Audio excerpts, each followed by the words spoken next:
Salam aleyküm əziz izləyicilər, mən Yusif Ədilzadə.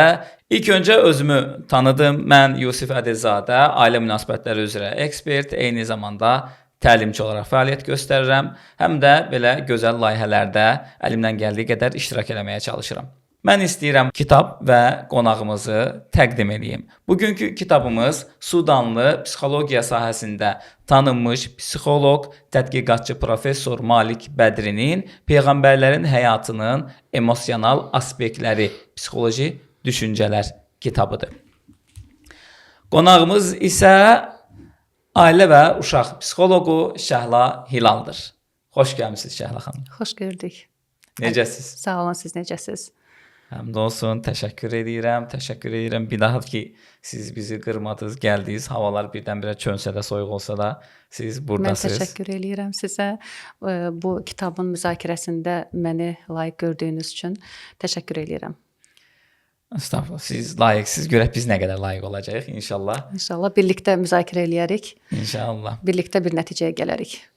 Deməli, mənim qeydim odur ki, yoldaşlar, biz burada kitabın adından da başa düşüləcəyi kimi Peyğəmbərlər dedi. Biz burada dini mövzulara girəcəyik, biz burada psixoloji mövzulara girəcəyik. Bəzən tam olaraq nə dinlə, nə psixologiya ilə əlaqəsi olmayan müxtəlif mövzulara da girəcəyik.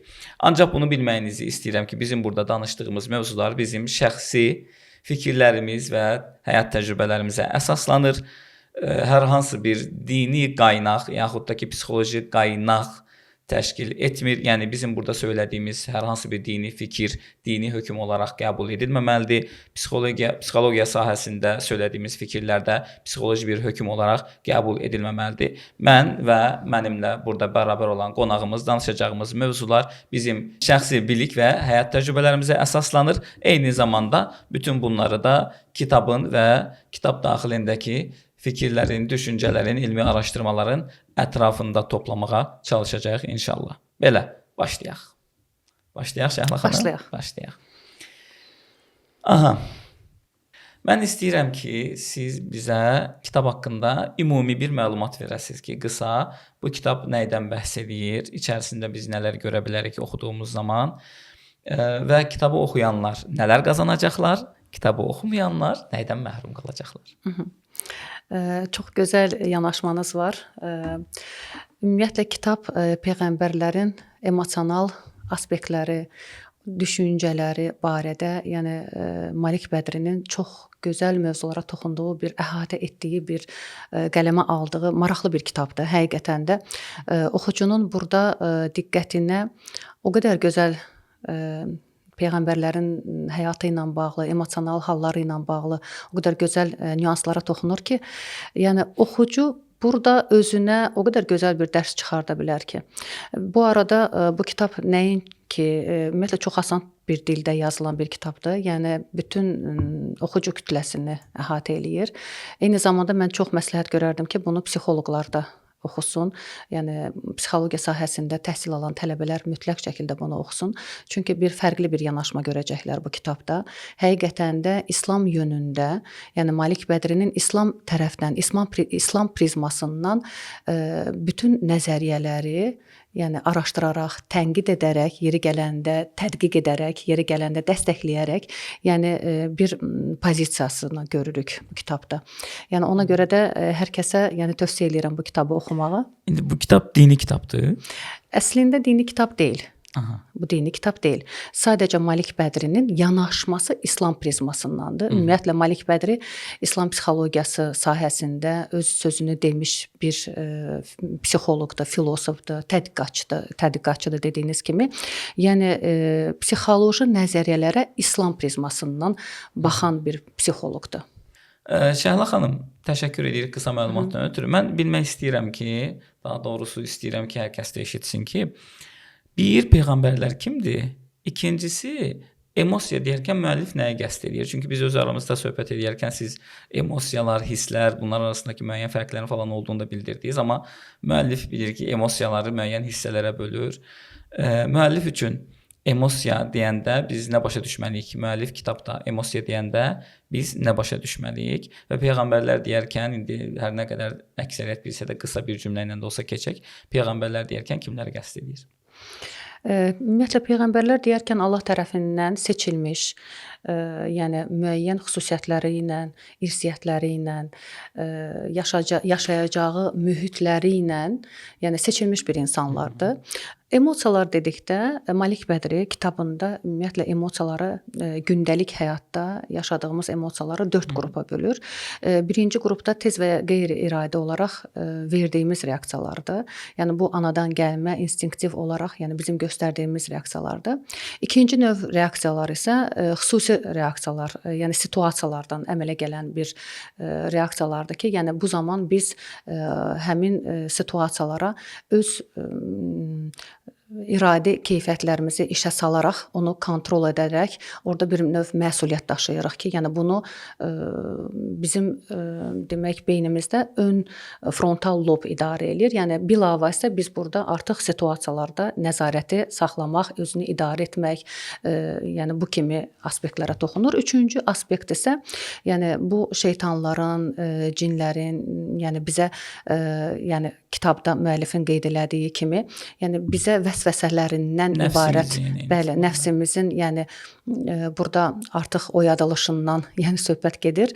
Yəni hansı ki, burada müəyyən duyğuların yaranması, kin, həsəd, nifrət, paxıllıq və s. hisslərin, yəni yaranmasına gətirib çıxardır və dördüncü isə, yəni artıq əxlaqi dəyərlərə söykənən, mənəviyyatı gücləndirən aspektlərə toxunur ki, bu da şəfqət, mərhəmət, yəni bu mərhələlərə toxunur, bu 4 qrupa toxunur emosiyalarla bağlı və bu da yəni insanı kamilliyə doğru aparan bir mərhələdir ki, Malik Bədri bunu da yalnız peyğəmbərlərə məxsus olan bir sərhəd kimi qoyur. Yəni peyğəmbərlər bu 4-cüdə kamildilər. Bəli, bəli. Amma biz də yəni yaşadığımız mühitdə bu aspektləri nəzərə alaraq, yəni təbii ki, özlərimizdə işləyərək, yəni biz də kamillik yöndə, yəni özümüzü inkişaf etdirə bilərik. Və maraqlıdır ki, bizim dini kitablarda müəyyən şəkillərdə peyğəmbərlər məsumdurlar deyə keçən cümləni Malik Bədr burada psixologiya pəncərəsindən 4 hissəyə bölərək açıqlayır. Çox maraqlıdır. Birinci hissədə məsələn siz dediniz ani refleksiya. Deyir ki, yəni ani refleksiyada peyğəmbərlər bizdən eynidirlər. Bunun üçün də müxtəlif orada dəlillər gətirir. Bəli, orada hətta peyğəmbərlər haqqında da, Musa əleyhissalam haqqında, yəni hədislərdən peyğəmbərimizin elə Məhəmməd peyğəmbərin əleyhissalatu vesselam elə öz həyatından falan nümunələr gətirir ki, bax ani olaraq o refleksiya göstərdi, burada onu elədi, amma sonra vəhiy gəldi və o geri çəkildi burada. Necə ki Musa əleyhissalam yəni o emosiyalarına sahib çıxa bilmədiyinə görə orada kitabda onu gözəl izah eləyir. Yəni hansı situasiyalarla üzləşir. Bəli, indi biz ona gələcəyik. Bəli, biz ona gələcəyik, tələsməyək. Biz ona gələcəyik çünki o peyğəmbərlərin öz necə deyirlər, göndərildikləri mühitə uyğun bir şəkildə yetişdirilməkləri ilə əlaqəli mövzudur. Ona xüsusi toxunacaq çünki kitabın iddialarından birisidir o. Sonra ikinci söylədiyiniz iradi olaraq biz iradə göstərdiyimiz ki, deyir peyğəmbərlər burada zaten digər insanlardan eyni deyirlər. Burada artıq peyğəmbərlər iradi olaraq öz iradələri ilə seçirlər və doğrunu seçirlər. Üçüncüdən peyğəmbərlər təmizdir deyir. Məsələn, kin, küdurət falan. Bəli. Bu tip şeylərdən peyğəmbərlər təmizlər, onlar nəfslərinə uymazlar. Dördüncüdə isə nə deyir? Dördüncüdə deyir peyğəmbərlər burada kamildirlər. Bəli, əxlaqi dəyərlərin. Bəli. Peyğəmbərimizin də bir hədisi var, deyir, mən gözəl əxlaqı tamamlamaq üçün göndərildim. Yəni orada dördüncüdə artıq bizə ruhumuzun mu deyək, mənəvi dəyərlərimizin mi deyək, gücləndirilməsi üçün müxtəlif xüsusiyyətlərin, yəni aşılanmasıdır. Təşəkkür edirik. Bu da gözəldir. Bu arada müəllif çox babat mövzulara toxunub. Yəni bəli, yəni hər tərəfli yəni işin içindən belə deyək, çıxmaq həqiqətən də çox dərin mövzulardır və hər biri yəni necə deyim, diqqətə alınmalı bir mövzulardır. Yəni es keçmək olmur. Hansı mövzusunu deyə bilmirsən. Düzdür. Nə dini kitablarda, yəni klassik dini kitablarda təbii ki, klassik dini kitablarda, nə klassik psixologiya kitablarında qarşılaşmadığımız məsələlər var. Deyinir olaraq, hamısına bir tənqidləri falan da var, indi girəcək biz onlara. Bu arada təşəkkür edirik Elvüsal müəllimə, yəni bu kitabın tərcüməsi üçün. Tərcümə edib. Bəli, bu arada biz onu demədik, eləmi? Yoldaşlar, bizim kitabımız İdrak İctimai Birliyi tərəfindən tərcümə olunub. Tərcüməçimiz Elvüsal müəllimdir. Elvüsal müəllim Azərbaycan İlahiyyat Universitetinin müəllimlərindən və şərqşünas bir müəllimimizdir. Onun tərcüməsidir. Tərcümə üçün özünə təşəkkür edirik. Təşəkkür edirik. İndi biz dedik ki, Şəhla xanım, kitabda bir çox psixologiya məktəblərinə toxunulur, psixoloji məsələlərə toxunulur. Əsasən hansı psixologiya məktəblərinə toxunur, yaxud tənqid edir, yaxud da ki, ona əsaslanaraq fikirlərini bildirir Malik Bədri? Malik Bədrin daha çox, yəni 3 məktəbə toxunduğunu daha çox şahid oluruq. Yəni bu ilkin olaraq, yəni psixoanalizdir, ikinci behaviorizmdir və üçüncü olaraq biopsixologiyadır. Yəni bu 3 məktəbin daha çox nəzəriyyələrinə daha çox toxunur. Yəni bu aspektdən onları tənqid eləyir. Yəni indi keçəcəyik ora. Bəli, indi keçəcəyik ora. Tələsməyə, amma digərlərinə də toxunur, düzdür? Bəli, digərlərinə də toxunur. Burada ekzistensial psixologiyadan, loqoterapiyadan, yəni əhatə edən pozitiv psixologiya, ümumiyyətlə koqnitiv davranışçı psixologiya, yəni bütün demək olar ki, bütün orada nəzəriyyələri, bəli, hər birini görmək olacaq bu kitabda. Yəni hər kəs bunu orada görəcək. Yəni arasında onun yəni tədqiq etdiyi, razılaşdığı məqamlar da var, razılaşmadığı məqamlar da var. Bəli. Onda başda siz bir cümlə demişdiniz ki, kitab asan üslubda yazılıb, amma asan üslubda yazılıb kimin üçün də?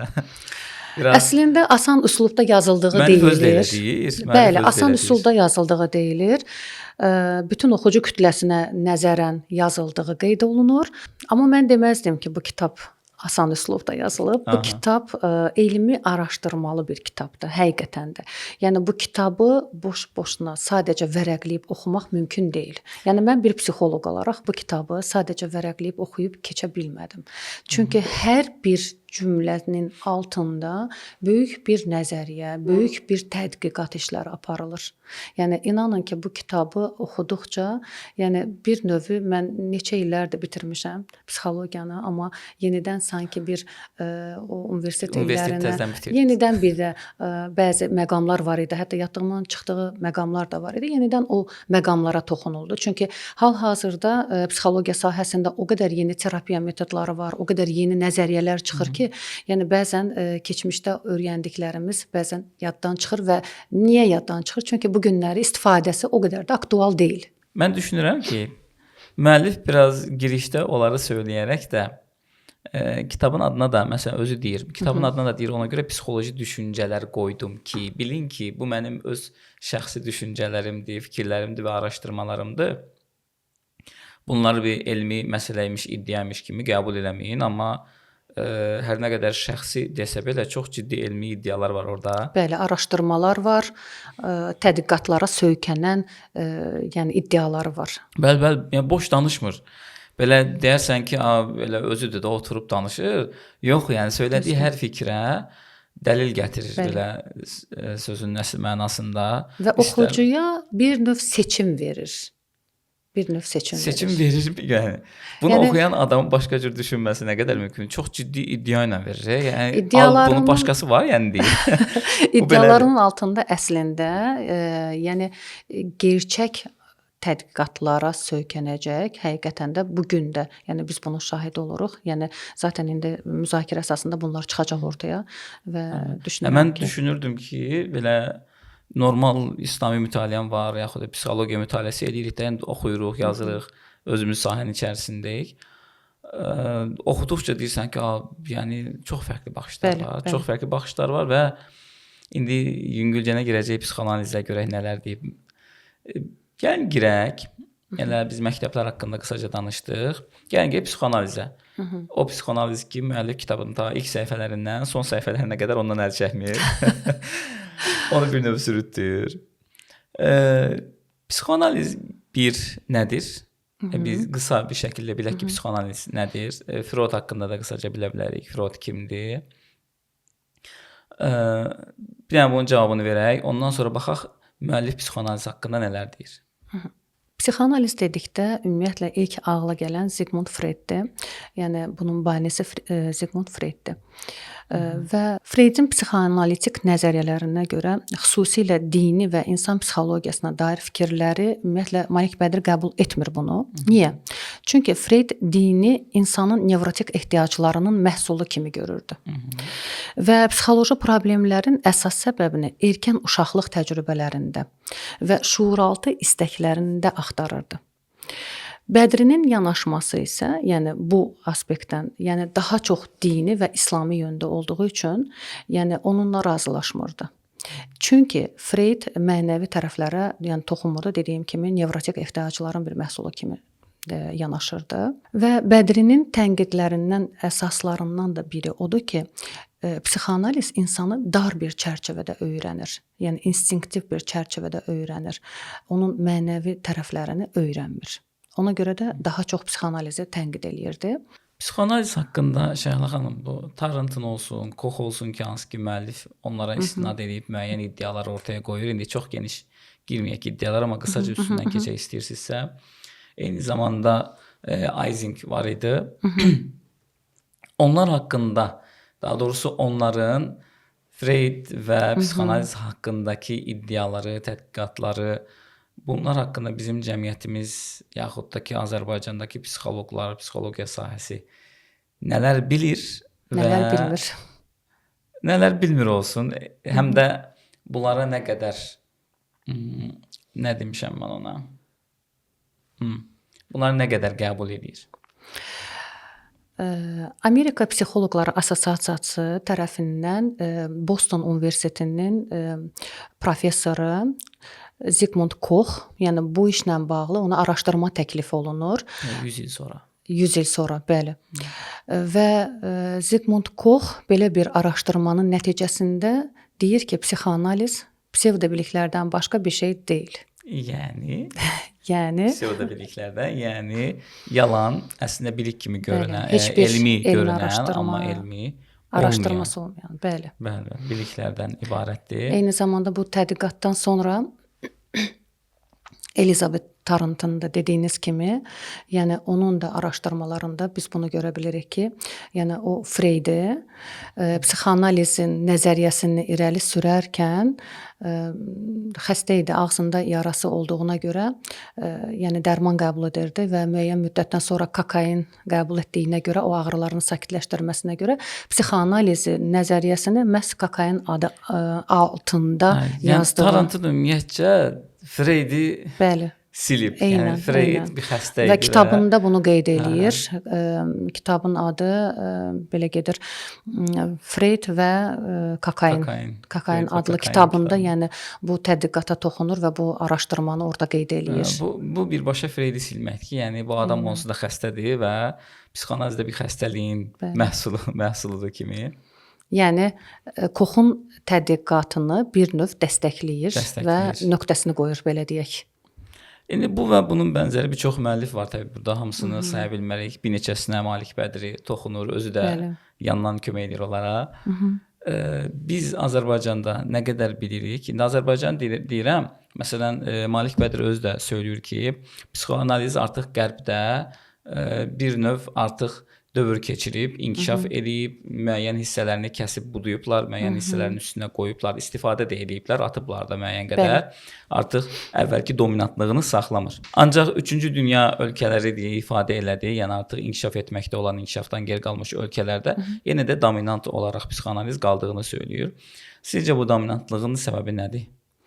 İnkişaf etməmiş ölkələrdə ola bilər, amma müasir, yəni dövrdə, müasir psixologiyada yeni belə deyək, psixoloji nəzəriyyələrin yaranması ilə, belə ki, Zygmunt Freyddən sonra Jungun artıq, yəni baxmayaraq ki, onun tələbəsi olmuşdu, onunla razılaşırdı müəyyən mənalarda, amma bir müddət sonra özünün arxetiplər nəzəriyyəsini ortalığa çıxararaq, yəni artıq onun, necə deyim, insana yanaşma tərzini kollektiv bilinc altı ilə, yəni oradan qaynaqlandığını və dini dəyərlərə söykəndiyini, yəni iddia eləyirdi.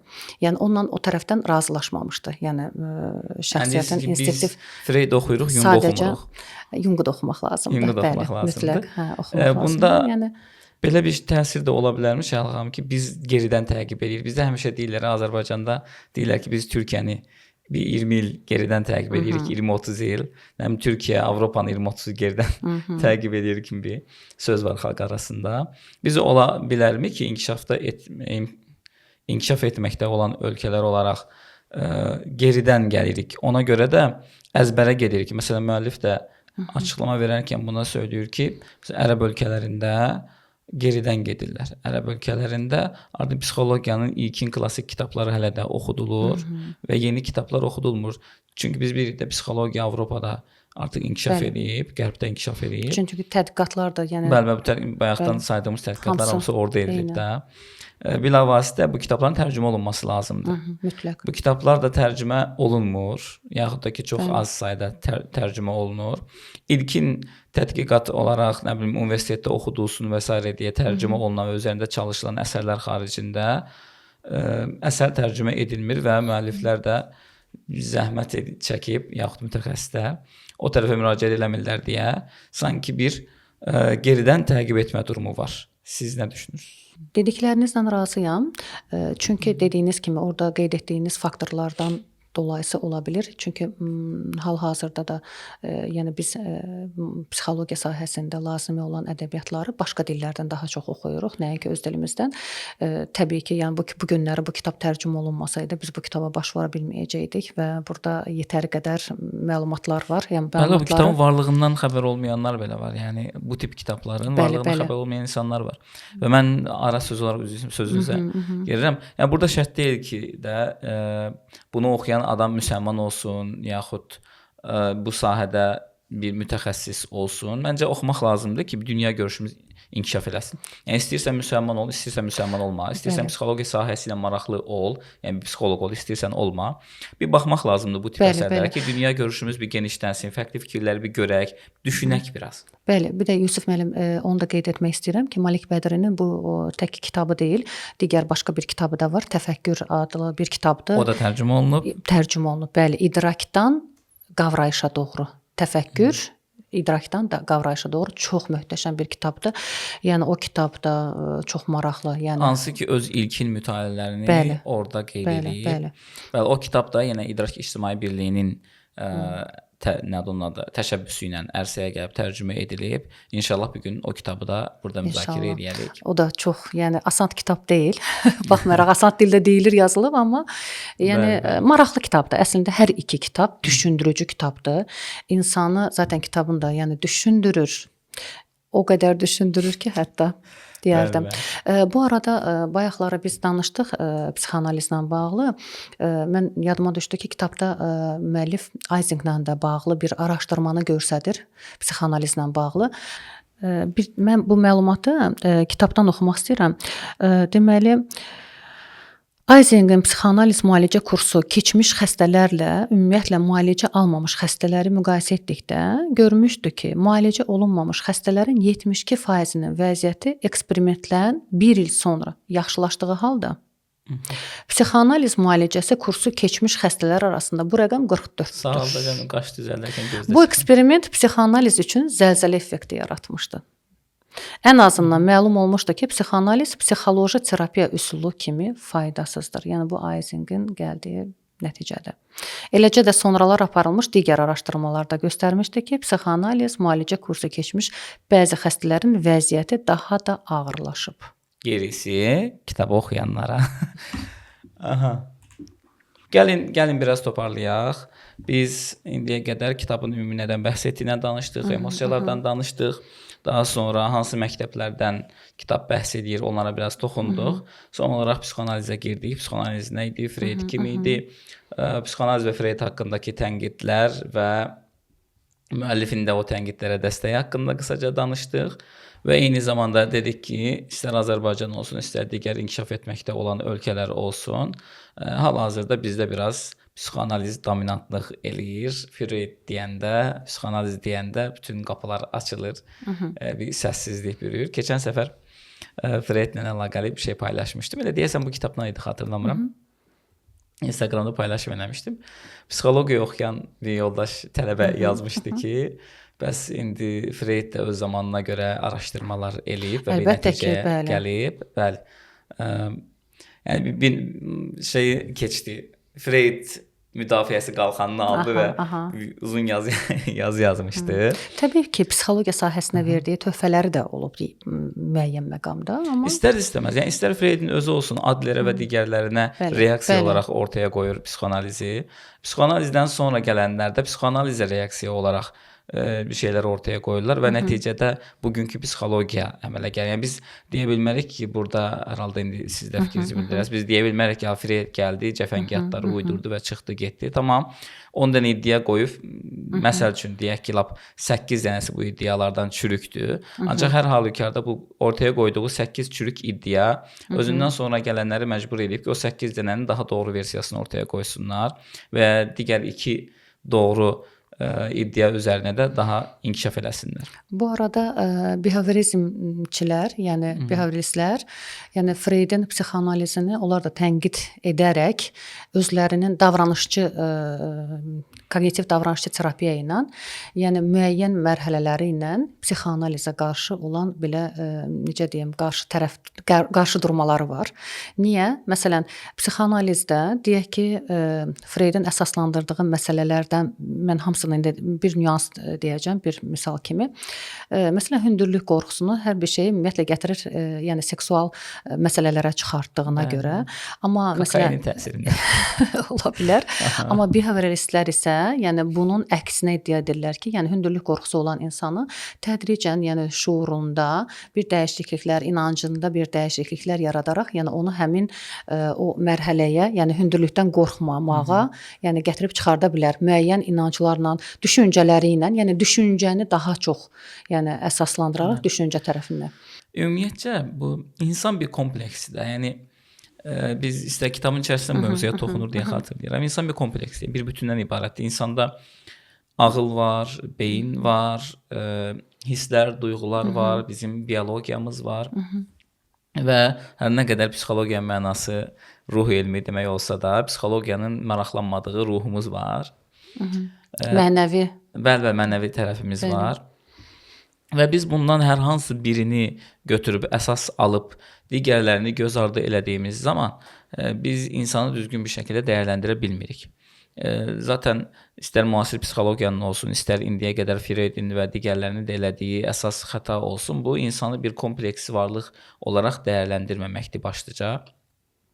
Çünki insan bir kompleksdir. İnsan bütün bunların hamısından ibarətdir və biz insan haqqında hər hansı bir şərh bildirəcəksə, nəsə söyləyəcəksə, bütün bunların hamısını nəzərə alaraq söyləyəcək. Yəni insanı sadəcə istər seksual olsun, istər başqa bir şey olsun, instinktlə bağlayıb sadəcə onun üzərindən dəyərləndirmə eləmək, yaxud da ki, bioloji hansısa faktora əsaslanmaq, yaxud da insan sadəcə davranışı ilə dəyərləndirmək, sadəcə duyğusu ilə dəyərləndirmək, sadəcə zəkası ilə bugün çox düşürük o xətaya, zəkası ilə dəyərləndirmək. Dünyəvi aspektlərdən nəzər alaraq. Hardan tək bir tərəfdən baxdığınız zaman bu olmur. Yəni siz insanı haqqı ilə dəyərləndirə bilməzsiniz. Bütün bunların hər birisini bir araya almalısınız. Bu arada kitabın iddialarından biri yadıma düşdü. Oradan davam etmək istəyirsinizsə, kitab deyir ki, emosiyaları sərf nəzər eləyərək, yəni göz ardı eləyərək sadəcə biliklə mənəvi olaraq inkişaf etmək mümkündürmü? Təbii ki, mümkün deyil. Yəni təbii ki, mümkün deyil. Zaten Malik Bədri də ona toxunur. Yəni tək biliklərə əsaslanaraq, tək ağıla dayanaraq, yəni insanın inkişaf etdirilməsi, ümumiyyətlə xoşbəxtlik, rifah halına çatması mümkün deyil. Ona görə də Malik Bədrinin vurğuladığı məqsədi, istəyi, amalı da odur ki, yəni insanı dar çərçivədən öyrənməsin psixologiya. Yəni onun mənəvi aspektlərinə də, onun mənəvi tərəflərinə də, dini inanclarına da, zaten bu günləri müasir psixologiyada artıq yəni dini psixologiya var. Yəni buna necə deyim, önəm verən terapiyalar var. Yəni kognitiv davranış terapiyası da bunu dəstəkləyir. Yəni mütləq şəkildə bunlar mənəvi tərəfdən də insanın yəni dəyər və inanc sistemindən, yəni birlikdə insana öyrənməlidir. Birlikdə insanın həmin halını daha gözəl, yəni psixoloji nöqteyi nəzərdən, psixoloji tarazlıq, psixoloji sağlamlıq nöqteyi nəzərdən bütün bunların hamısı olmalıdır və Malik Bədrinin dediyi kimi insanın psixoloji sağlamlığı onun Allahla arasında, onu yaradanınla arasında olan bağlardadır. Yəni burada xoşbəxtliyi oradadır. Boşluğu orada doldura bilər. Bəli, və bu günləri psixoterapiyada yəni onun İslam yönündən olan bu araşdırması psixoterapiyada bu boşluqların yəni doldurulmasını yəni təmin eləyir ki, yəni psixoterapiyalarda dini inancın olması həqiqətən də biz görürük bunu mindfulness məsələn terapiyalarını qeyd edib orada. Mindfulness nədir? Yəni belə baxanda biz yəni bu hinduizmdən, buddizmdən gələn bir şeydir, amma neçə əsr bundan öncə peyğəmbər məsələn dövründə, sallallahu əleyhi və səlləmin dövründə artıq yəni huşu ilə, huşu nə deməkdir? Anda olmaq, fərqində olmaq, etdiyin bir şeyin yəni şuurlu zehni olaraq fərqində olaraq icrasıdır. Yəni amma bu günləri mindfulness texnikaları deyəndə, yəni daha psixoterapiyada belə deyək də modern səslənir. Modern səslənir. Yəni bugünkü gənc nəsildə, hətta psixoloqlarda, yəni əslində mindfulness nədir? Yəni anda yaşamaq, anın dəyərini bilmək. Halbuki Allah Quranda bizə zamanı and içib. Yəni Əsr surəsi buna gözəl, yəni siz izah verərsiniz, yəni aydınlıq gətirərsiniz. Allah zamana and içir. Zaman ümumiyyətcə Quran-Kərimin çox fərqli yerlərdə and içdiyi bir necə deyək, termindir, yaxud da ki bir sözdür, kəlmədir, məfhumdur. Doğru, ən doğru ifadə ilə məfhumdur. Siz indi anda olmaq dediniz, anda olmaq, anı hər şeylə yaşamaq. Bir hədis ağlıma gəlir ki, Cəbrail aleyhissalam gəlir Peyğəmbərimiz aleyhissalatu vesselamın yanına, ona müəyyən şeylər soruşur, cavab alır. Orada bu anla əlaqəli söylədiyi bu ixlasla əlaqəli ehsan nədir deyə soruşur. O da deyir ki, bəs ehsan Allahı görürsənmiş kimi ibadət etməkdir. Görməsən belə bil ki, o səni görür. Bəli. O məqamda olmaq, yəni hal-hazırda bütünüylə burdasan. Onu deyərkən keçən səfər bir dənə film izləyirdim. Orada bu müdrik şəxslər, onlardan biri var. Dediyi, yanına gələn qıza dediyi bir söz var. Deyir, o mindfulness məsələsidir, onda da oturub meditasiya elətdirir ona. Meditasiya elətdirərkən deyir ki, ciyərlərinlə gülənə qədər meditasiya elə. Yəni sən gülürsən, sadəcə dodağın, zehni, bütün bir vücudun güləcək, ağlayırsansa bütün bir vücudun ağlayacaq, yaşayırsansa anı bütününlə yaşayacaqsan. Xuşuunu əslində biz bu günləri bəlkə biraz daha yaxşı aça bilərik. Bugün deyərkən təbii bu podkastı qəsd eləmirəm. Bugün biz artıq bir çox yerdən buna baxa bilirik. İstər Qurani-Kərimdən, istər psixologiyadan olsun. Biz baxırıq ki, bunu buradan dəyərləndirə bilərik. Quru cümlələrdən keçirik də artıq bütün hər şey üçün tədqiqatlar var. Bəli. Biz əvvəllər necə idi? Yəni Allah Azza və Cəllə Quranda belə buyurur: "Ey müsəlmanlar, ey insanlar, buna uyun, tabe olun." Müəyyən nəsil oldu ki, bunu haqqı ilə yerinə yetirdilər. Yəni onlar həqiqətən başa düşdülər ki, bu zaman nə qədər dəyərlidir və bir an necə yaşanar. Məsələn, bəzən valideyn uşaq münasibətlərində falan biz işləyirik də, onlardan siz də işləyirsiniz, mən də işləyirəm. Xüsusilə dindar valideynlərdə, dinlə əlaqəli sualım var, o da yadından çıxmasın. Dindar valideynlərdə olur. Məsələn, biz oxuyuruq ki, əsərlərdə bir sahabə, yəni Peyğəmbərin dostlarından birisi, yaxud da ki, İslam alimlərindən biri namaz qılır, yanında uşağı az qalsın ilan vurur, vecinə də deyil də, yəni namazını qılır adam. Yaxud uşaq dərədən düşəcək, bunun heç umurunda deyil, namaz qılır. Və bizim bəzi dindar yoldaşlarımız da bu əsərləri oxuyurlar, bu rəvayətləri oxuyurlar. Və uşaqlarına qarşı da soyuq olurlar ki, yəni mən namaz, ibadət və uşaq nə olur olsun, nə inir eləsin. Bilirsiniz məsələ nədir? Bu Leyli və Məcnun hekayəsində bir gün Məcnun namaz qılanların qabağından keçirir. Orada sonra namazdan sonra gəlib deyirlər ki, sən niyə bizim qabağımızdan keçdin? Deyir, siz nətər namaz qılırsınız? Mən gördünüz, yəni. Mən deyir Leylinin eşqindən sizi görmədim. Siz Mövlanın eşqindən məni necə gördünüz? Bunun kimi o mübarəklər görmürdülər ki, uşaq ilan vurur. Uşaq ilan vurduğunu görsəydilər, təbii ki, mane olardılar. Yaxud uşağın başına bir iş gəldiyini görsələr, təbii ki, mane olardılar. Eləsin evində adamın yanğın çıxır, xəbər olmur, namazına davam edir. Bu adam görmür, bütünlüklə Allahın qarşısındadır. İndi siz də bütününüzlə Allahın qarşısında ola biliriksə, tamam, yəni görməyə bilir, zaten görmürsünüz. Görmədiyimiz şeydən məsul deyilik, amma biz o mətnləri oxuyaraq soyuq, sadəcə sətirdə yazan şeylər üzərindən getməməliyik deyə düşünürəm. Nəsə, mövzumuz dağılır, qaydaq geriyə. Mənim əsas bir dənə sualım var sizə.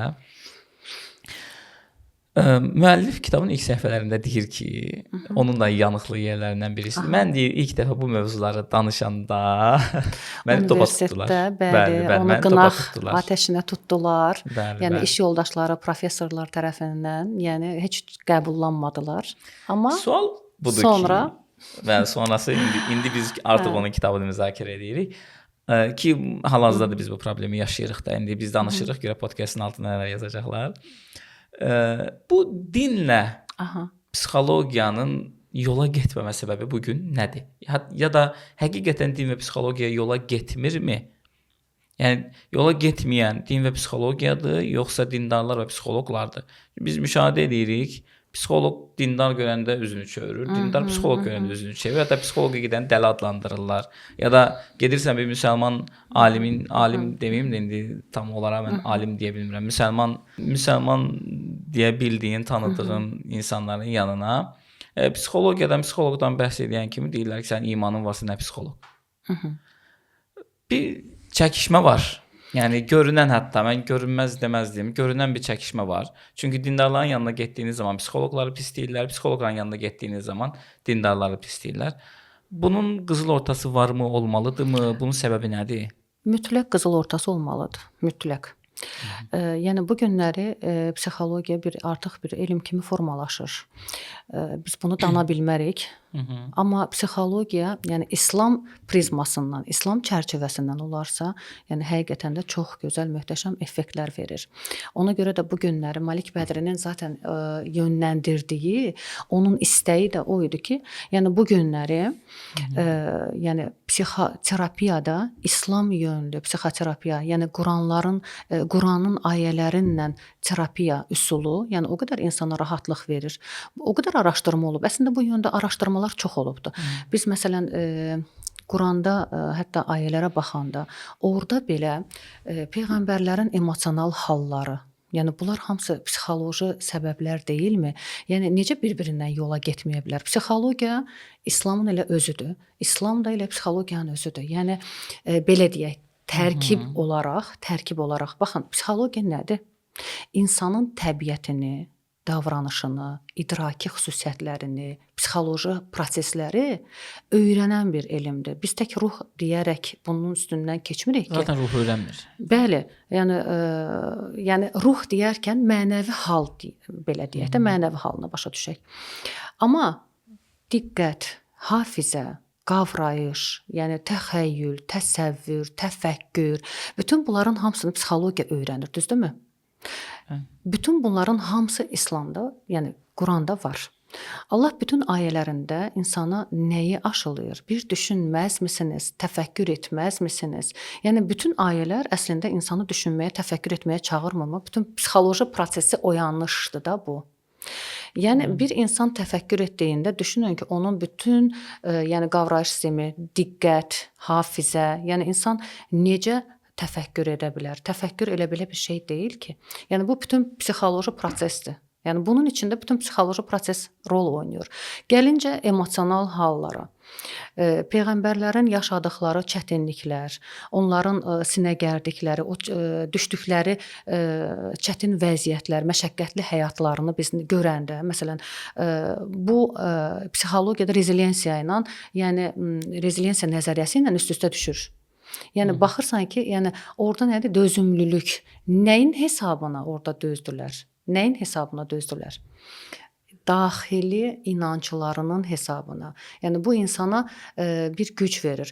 Bu sahədə Maslow'un ehtiyaclar piramidası var ki, məsələn, həmin o ehtiyaclar piramidasında insanın o mənəvi halı, həmin Allahla olan bağlantısı qeyd olunmayıbdır.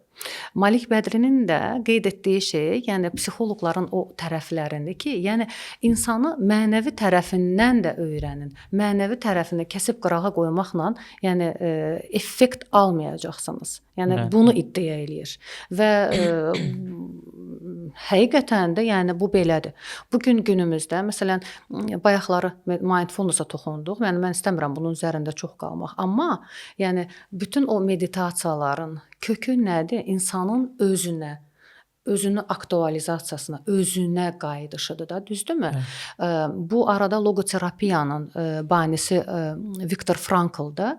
Yəni insanın həyatda yaşayış qayəsini tapmağa, yəni mənasını tapmağa yönəlik olan bir terapiya növüdür və halbuki o yenə də insanın mənasını axtarışında görür, düzdürmü? Amma halbuki Malik Bədri məsələn onu necə izah edir? Deyir ki, insanın həyatının yəni nə üçün bu həyata gəlib, onun missiyasını Allah təyin eləyir.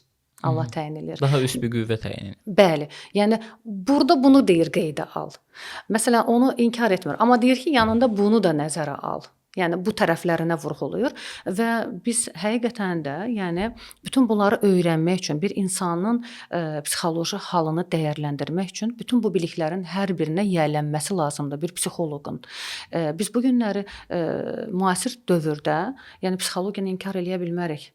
Yəni mənəvi belə deyək, insanın mənəvi halını öyrənən bir sahədir bu. Mənəviyyatını, davranışlarını, nə üçün bu davranışı eləyir, niyə eləyir?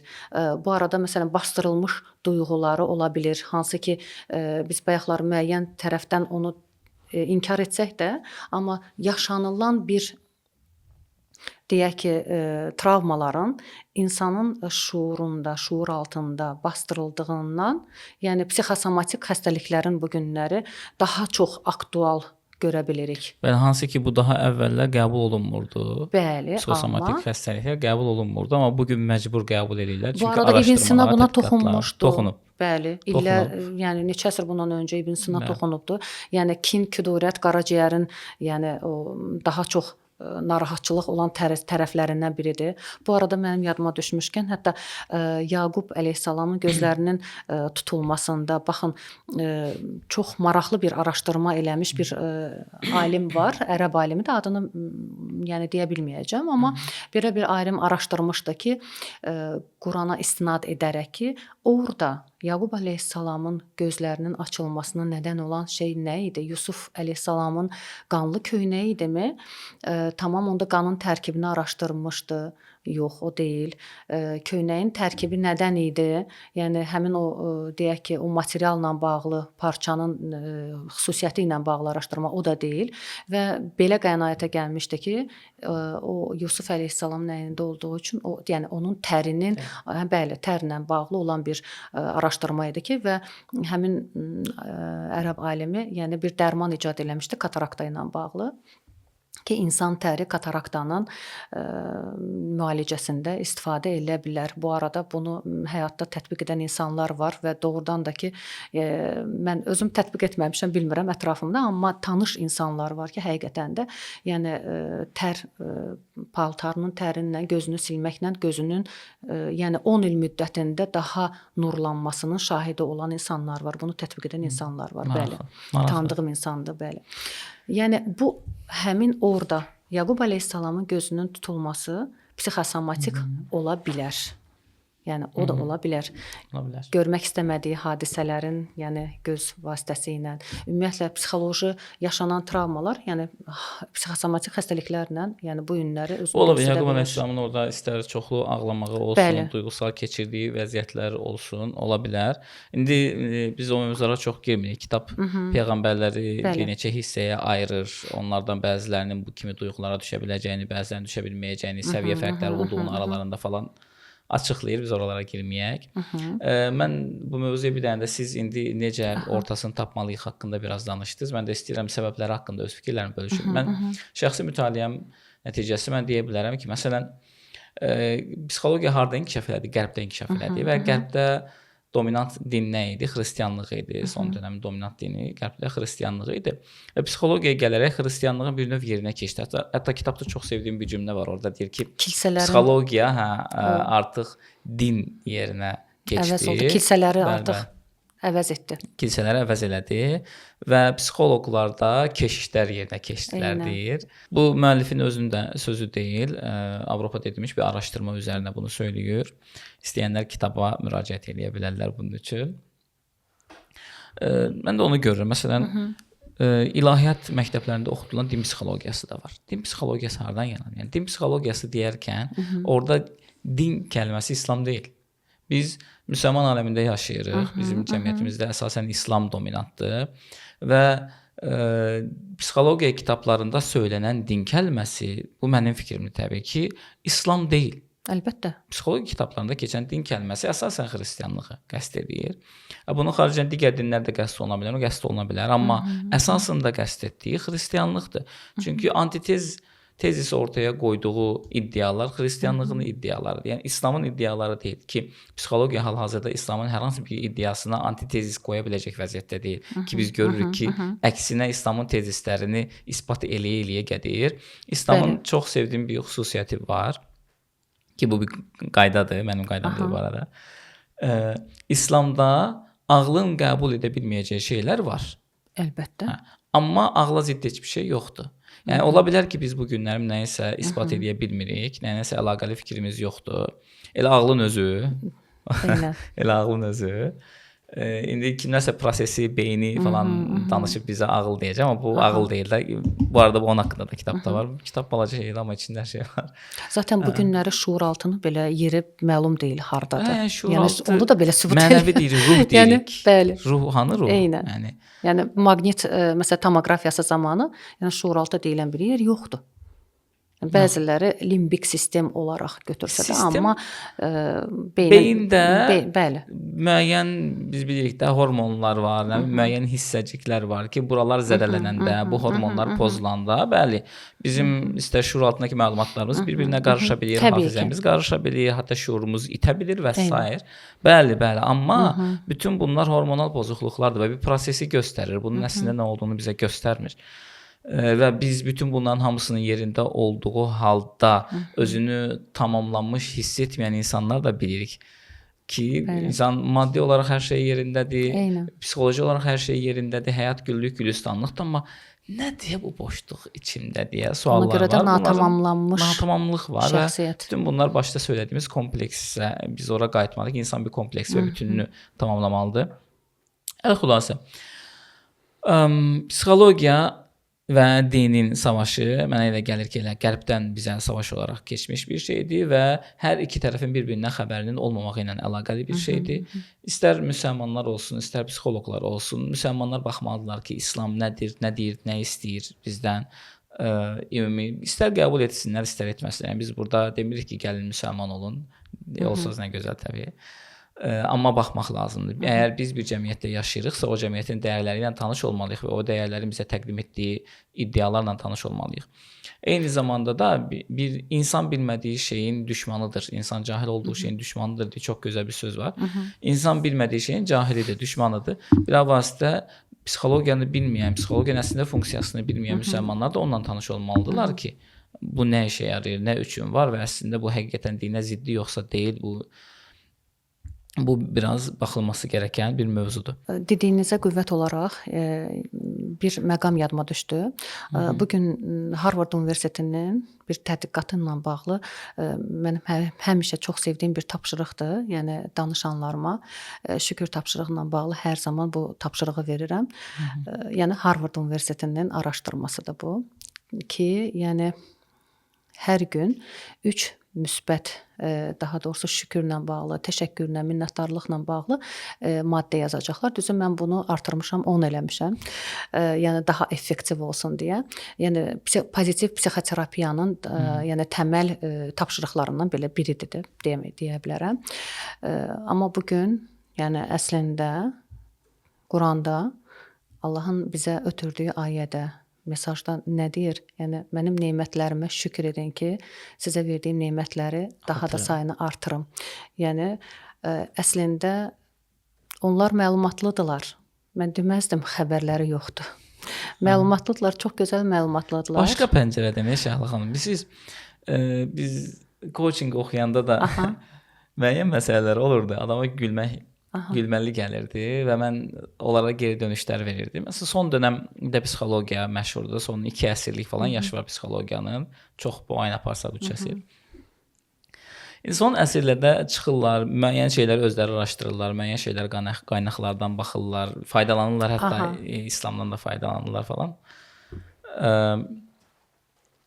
Deyir ki, məsələn, insan doğularkən, insanlar doğularkən prenslər və prenseslər olaraq doğularlar, valideynləri onları qurbağaya çevirər. İlk dəfə söz eşidəndə gülmüşdüm.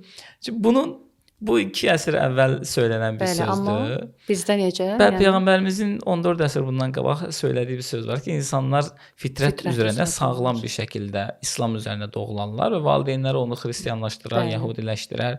Yəni valideyn artıq təmiz doğulmuş bir uşağı pozar mənasında bu sözü var. Yaxud nə bilim sonra gəlirlər Einsteinlə ya da bir başqasının nəzəriyyələrini falan ortaya qoyaraq qədər məsələsinə toxunurlar ki, əgər biz bu dünyaya bir daha gəlsəydik nəyi seçərdik deyin. Ya bütün bunların hamısı əslində bizdə var idi və var idi və var. Bizim əsərlərimizdə var. Bizim alimlərimiz bunların üzərinə deyil, yəni bir araşdırmayı, cildlər dolusu əsərlər yazıblar həqiqətən. Sadəcə mən nəyi söyləmək istəyirəm? Bəli, bu bizim psixoloqlarımız bilirlər. Amma başqa aspektdən bilirlər. Yəni onlar bilmirlər ki, insan təmiz İslam fitrəti üzərinə doğular və valideyn onu pozar. Onlar bilirlər ki, insan prens və prenses olaraq doğularlar və valideynlər onu qurbağaya çevirir. Onlar biraz pəncərəni dəyişməlidirlər, yaxud da ki, digər pəncərədən də baxmalıdırlar. Ümid eləyək ki, o digər pəncərədən də baxarlar. İnşallah. Mən istəyirəm qaydaq kitabın iddialarına, biraz da onlardan bəhs edək. Artıq əməlli başlı biz irəliləmişik. Deməli, kitabın iddialarından bir neçəsi mən istəyirəm sizin üçün səsləndirim və onların üzərində qısaca danışaq. Ancaq bir kitab deyir ki, sevginin tək dili itaət deyil. Biz sevgi dili məşhur bununla əlaqəli bir kitab da var da, deyirsiniz. Sevginin tək dili itaət deyildir. Çünki biz itaət etməyən adamları damğalaya bilmərik ki, sən sevmirsən və bununla əlaqəli içki içən bir sahabənin də həyatından nümunə verir. Çox ibrətamiz bir məsələdir. Biz əgər bir adam itaət eləmirsə, yaxud da ki, qaydalara uymursa, biz onun sevmədiyini düşünürük, amma məsələ əslində elə deyil. Sonra yanlış dini tərbiyə var. İstəyirəm biraz bunun üstündə dayanaq. Yanlış dini tərbiyə nədir? Deyir, hatırlayırsa kitabda deyir ki, biz yanlış dini tərbiyə görmüş insanların terapiya edilməsində əziyyət çəkdik.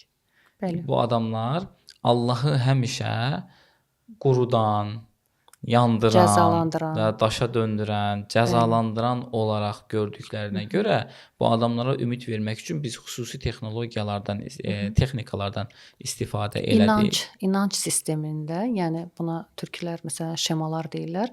Yəni inanc sistemindən bağlı, yəni təməl inanclarla bağlı işlənməsi gərəkən yəni texnikalar var ki, yəni bu texnikalarla sizin dediyiniz mərhələləri yəni aşmaq olur.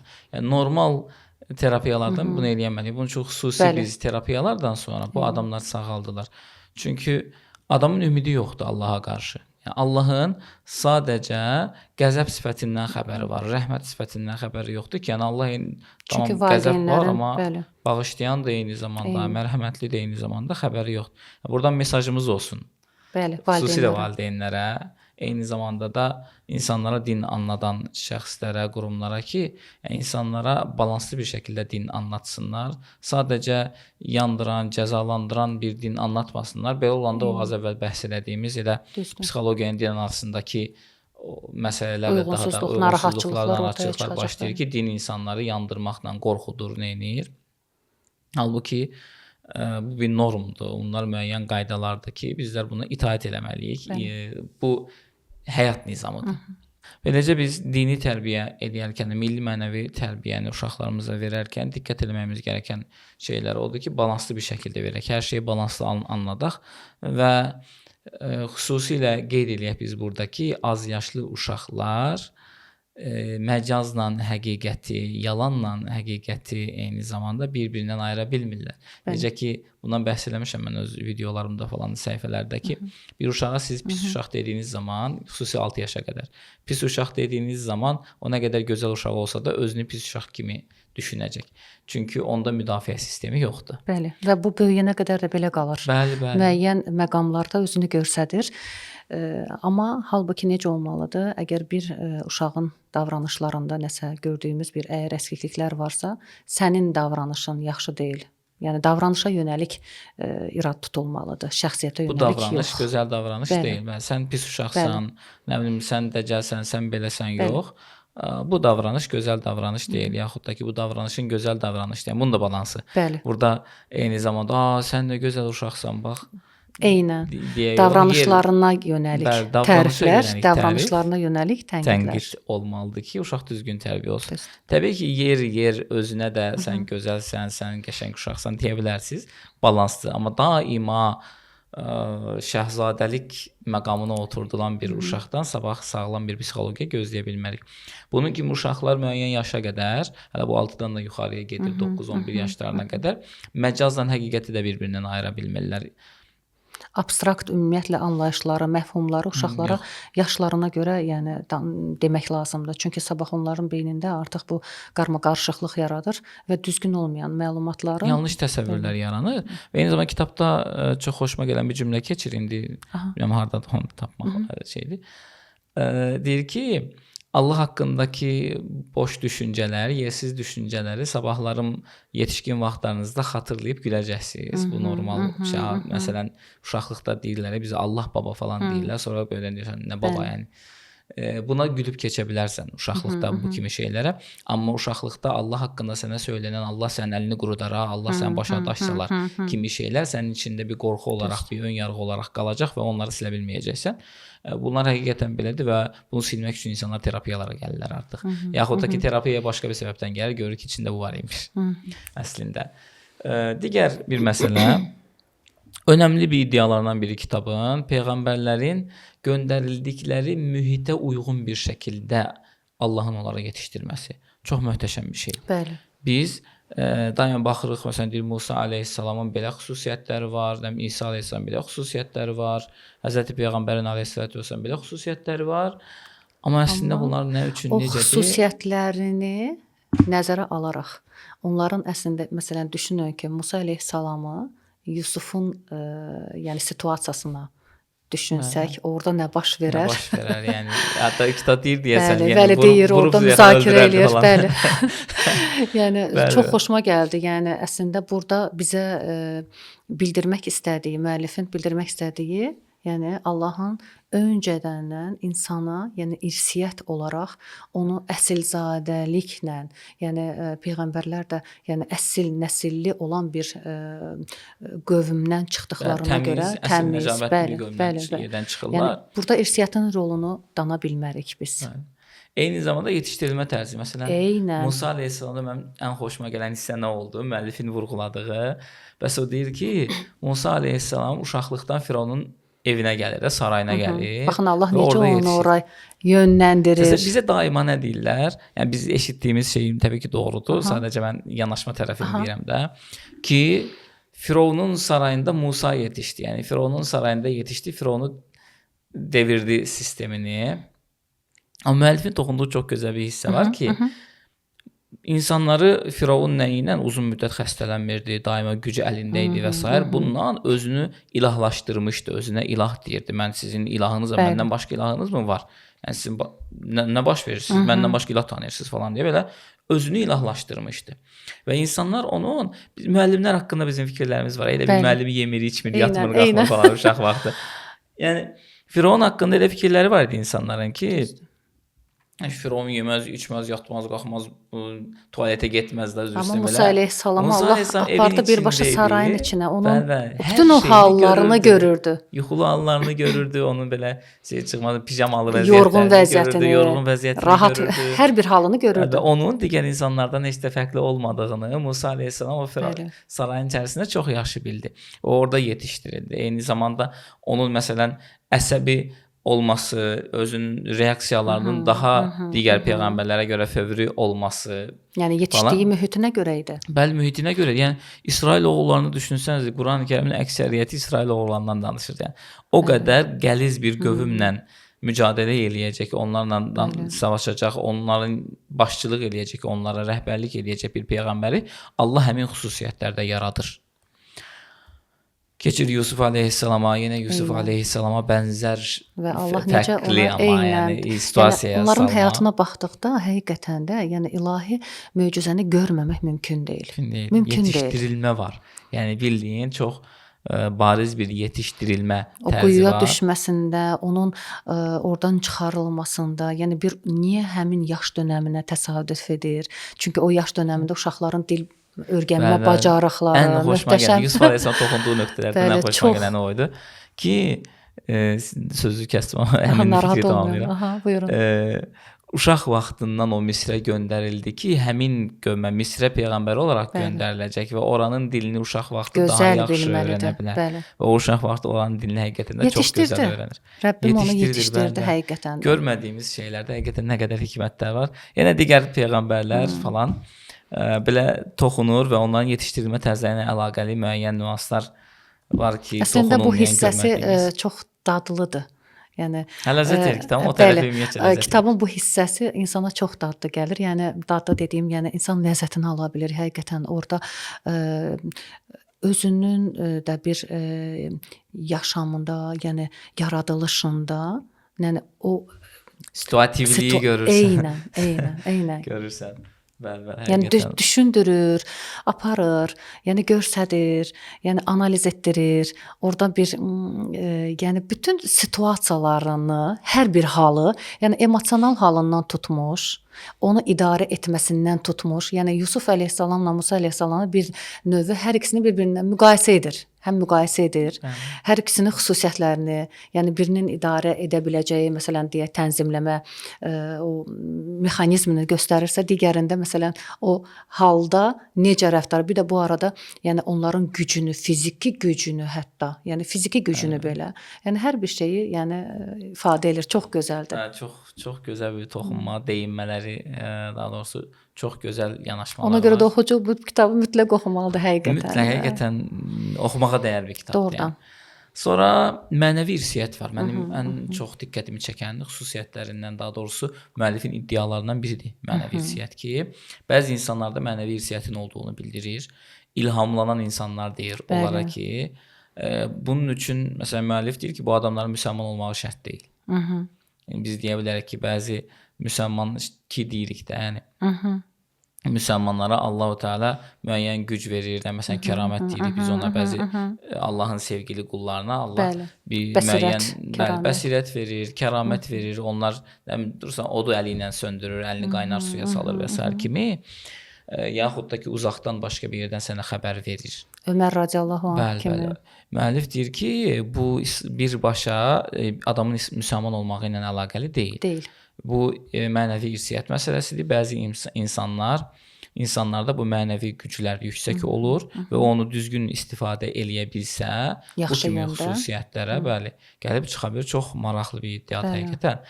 Və iddiasını isbat edən təbii ki yenə dəlilləri var. İslam tərəfdən biz birlikdə zahidlik edən, özünü Allaha vermiş olan şəxslərdə bu zaten bariz bir şəkildə görünür. Bunun inanc tərəfi də var deyə biz bunu inkar eləmirik.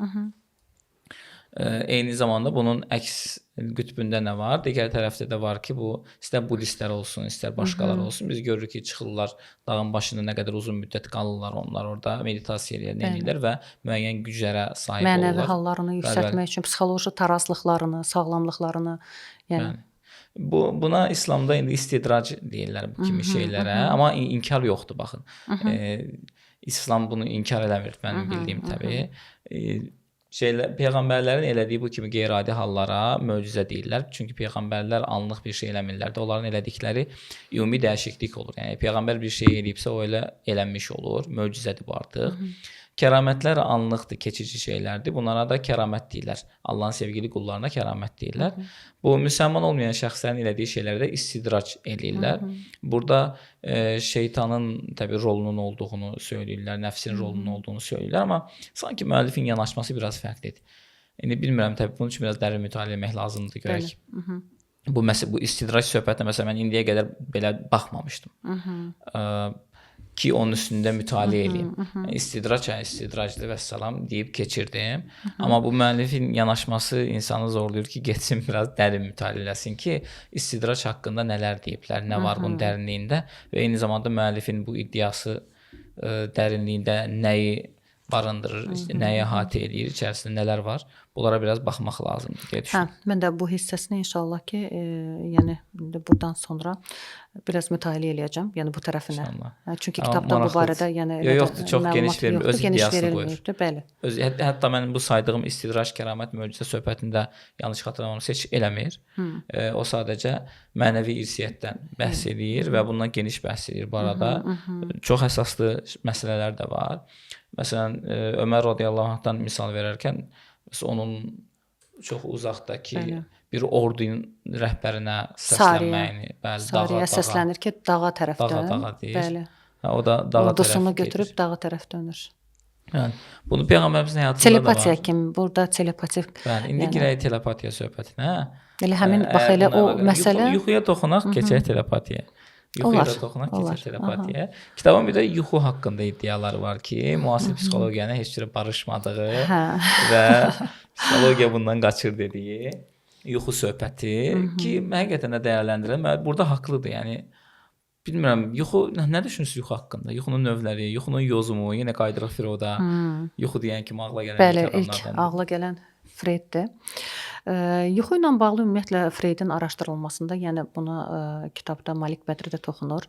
Yəni orada bir yuxuları konkret olaraq simvollaşdırıb. Yəni bu günümüzdə də var. Hətta yəni bu eynən, yəni insanlar var, yuxu görür və o yuxularını, aha, yuxuda məsələn bunu görmüşəm, bu nə anlamına gəlir deyə bir araşdırma eləyirlər. Necə ki Freyd orada məsələn inəyi deyək ki anaya bənzədir. Amma nə dərəcədə bu doğrudur? Bu günümüzdə biz yəni bu arada yuxu analizini bitirdiyimdə, yəni mən də öncələri bunu belə düşünürdümsə, yuxu analizindən sonra yəni baxdım biraz yəni fikir dəyişdi. Zaten İslamda yuxu haqqında Allah bizə yəni yuxular haqqında nə deyir?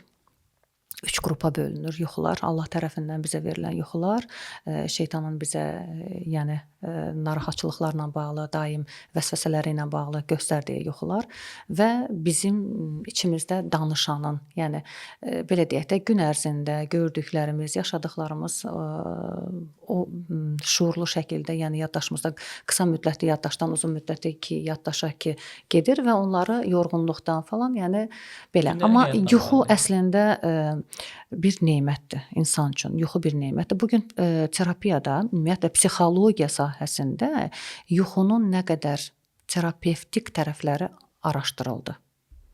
Yəni yuxu vasitəsilə insan travmalarından qurtula bilir. Çox sevdiyim bir terapiya növünü bitirdim.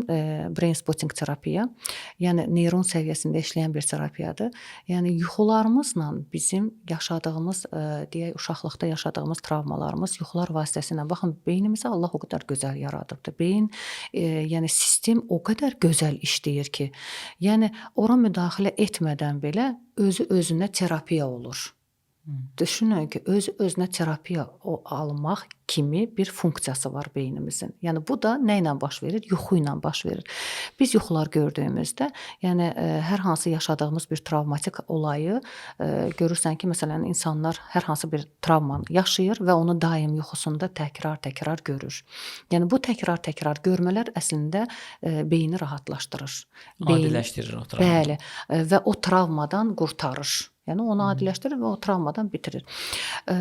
Gəlincə Freydin analizinə, yəni bu yenə də dar çərçivədə öyrənilmiş, dar çərçivədə baxılan bir prizma ilə baxılır, amma halbuki hər kəsənə görə yəni simvollar fərqli ola bilər. Məsələn, sizə görə bir qələm bir cür anlayış verə bilərsə, mənə görə yuxuda qələm görmək bir başqa bir anlayış verə bilər və yuxu analizində, yəni hər kəs öz yuxusunu, özü yozma qabiliyyətinə malikdir.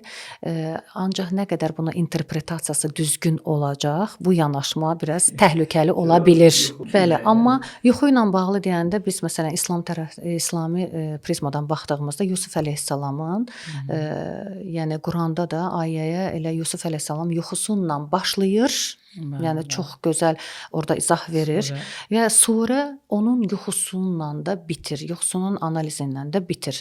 Yəni Yusuf surəsini oxumaqla, yəni düşünürəm ki, oxucular bu kitabı o surələri oxumaqla bir aydınlıq gələcək. Yusuf surəsində sanki Firavunun o yanaşmasında rəddiyə tipində yuxu da var. O inək yuxusu məsələn. Bəli, bəli. İnəklə əlaqəli Firavunun tamamilə başqa bir anlamdadır və bu arada Yusuf əleyhissalam məsələn yuxu yozumunda biz nə görürük? Orada birinə iki yuxunu görən insanın birinə bir şəkildə yanaşırsa, digərinə başqa bir şəkildə yanaşır. Yəni fərqli yanaşır. Bəli. Yəni bu da önəmlidir. Ona görə də məncə bu yuxu mövzusu biraz dərin araşdırmalar tələb edən məqamlarda, hələ də psixologiyada buna tam 100% araşdırma o dərəcədə olmadığına görə, yəni hələ ki cavablar yoxdur, suallar var. Suallar. Siz gəlin yuxunu 3 hissəyə bölün, qurtulun. Hə, bəli. O daha rahatdır bizim üçün. Bəli. Amma bu 3 hissə həqiqətən çox ağlabatandır. Sadəcə burada birincini onsuz da düşünürəm ki, qəbul edirlər. Gündəlik həyatla əlaqəli dediyimiz şeylər qəbul olunan bir şeydir ki, gündəlik həyat bizim xatirəmizdə qalır və biz mən öyrənməkdə də həmin yuxu növündən bəhs edirəm ki, yəni, siz onu görərkən artıq məlumatlar yerləşməyə başlayır. Bir şey yuxuda görsəz bu arada çox üzr istəyirəm. Yəni məsələ burdadır ki, yəni bir psixoloq olaraq mən məsəl üçün danışanlarımdan yuxu gördüklərində, məsələn narahat edən bir yuxuları olanda bəzən olur ki, məsələn belə bir hansı hissi keçirtməkləri çox önəmlidir. O yuxuda sən nə hiss keçirdirdin? Yəni o hisslə bağlı bir yaşantıları var. Yəni o hisslə bağlı olaraq mövzulara girəndə, yəni daha yavaş-yavaş girir yuxuya. Bəli. Hə, bu yuxular önəmlidir bizim həyatımızda. Hətta keçən səfər mən oturmuşam sinifdə tələbələrlə söhbət edirəm. Tələbə deyir ki, mən nə yuxu görürəm, hamısı həqiqətən həyata keçirmir. Anam da elə deyir. Anam nə yuxu görürsə, hamısı həqiqət olur. Biz bunu inkar edə bilmirik. Amma gəl açıqla görüm necə açıqlayırsan, açıqlayanmırsan. Ki biz bunu daha əvvəl deyəsən danışmışdıq sizlə. Bəli, biz bu tip məsələlər. Bu bizim hər birimizin aşağı-yuxarı həyatında da olur, başqalarının həyatlarında da biz bunu müşahidə edirik, görürük. Amma sübut eləyə bilmirik nələrsə. Hətta tədqiqatçılar, onu inkar edən tədqiqatçılar da, yəni bir şərait qurdular ki, tamam gəl indi yuxunu gör. Yəni elə bir tədqiqat da var, amma elə deyil. Bəzi şeylər var. Bəzi şeylər var, biz onları sübut eləyə bilmirik. Bəli, yuxu planlanan bir şey deyil ki, sən bunu siçovulları qəfəsə salırmış kimi qəfəsə salıb adamı yuxu gördürəsən. Yəni bu elə bir şey deyil, bunu edə bilməzsən.